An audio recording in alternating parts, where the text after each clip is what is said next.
जय श्री राम।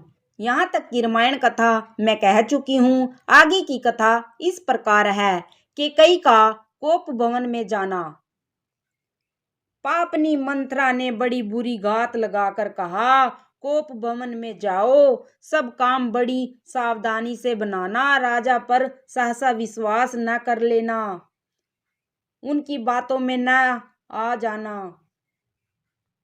कुबरी को रानी ने प्राणों के समान प्रिय समझकर बार बार उसकी बड़ी बुद्धि का बखान किया और बोली, संसार में मेरा तेरे समान हितकारी और कोई नहीं है। तू मुझे बही जाती हुई के लिए सहारा हुई है। यदि विधाता कल मेरा मनोरथ पूरा कर दे तो हे सखी, मैं तुझे आंखों की पुतली बना लूं। इस प्रकार दासी को बहुत तरह से आदर देकर केकई कोप भवन में चली गई। विपत्ति बीज है, दासी वर्षा ऋतु है। केकई की कुबुद्धि जमीन हो गई, उसमें कपट रूपी जल पाकर अंकुर फूट निकला। दोनों वरदान उस अंकुर के दो पत्ते हैं और अंत में इसके दुख रूपी फल होगा। केकई कोप का सब साज सजकर जा सोई। राज्य करती हुई वह अपनी दुष्ट बुद्धि से नष्ट हो गई। राजमहल और नगर में धूमधाम मच रही है। इस कुचाल को कोई कुछ नहीं जानता। बड़े ही आनंदित होकर नगर के सब स्त्री पुरुष शुभ मंगलाचार के साथ सज रहे हैं। कोई भीतर जाता है, कोई बाहर निकलता है। राजद्वार में बड़ी भीड़ हो रही है। श्री रामचंद्र जी के बाल सखा राज तिलक का समाचार सुनकर हृदय में हर्षित होते हैं। वे 10-5 मिलकर श्री रामचंद्र जी के पास जाते हैं। प्रेम पहचान कर प्रभु श्री रामचंद्र जी उनका आदर करते हैं और कोमल वाणी से कुशल अक्षेम पूछते हैं। अपने प्रिय सखा श्री रामचंद्र जी की आज्ञा पाकर वे आपस में एक दूसरे से श्री रामचंद्र जी की बड़ाई करते हुए घर लौटते हैं और कहते हैं, संसार में श्री रघुनाथ जी के समान शील और स्नेह को निभाने वाला कौन है।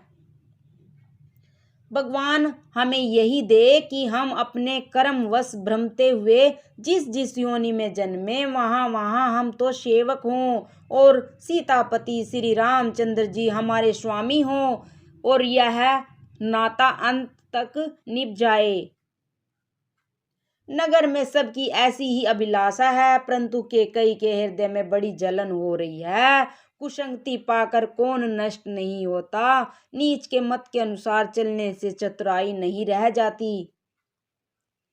संध्या के समय राजा दशरथ आनंद के साथ केकई के महल में गए। मानो साक्षात स्नेह ही शरीर धारण कर निष्ठुरता के पास गया हो। कोप भवन का नाम सुनकर राजा सहम गए। डर के मारे उनका पांव आगे को नहीं पड़ता।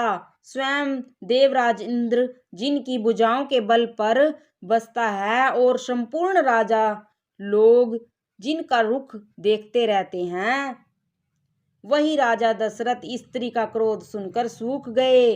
कामदेव का प्रताप और महिमा तो देखिए, जो त्रिशूल वज्र और तलवार आदि की चोट अपने अंगों पर सहने वाले हैं, वे रतिनाथ कामदेव के पुष्प बाण से मारे गए।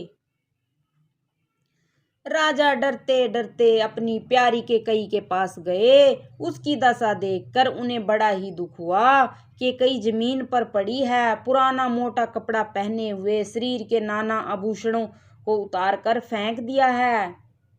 उस दुर्बुद्धि केकई को यह कुवेश्ता कैसी फब रही है, मानो भावी विधवापन की सूचना दे रही हो। राजा उसके पास जाकर कोमल वाणी से बोले, हे प्राण प्रिय, किस लिए रिसाई हो। जय श्री राम।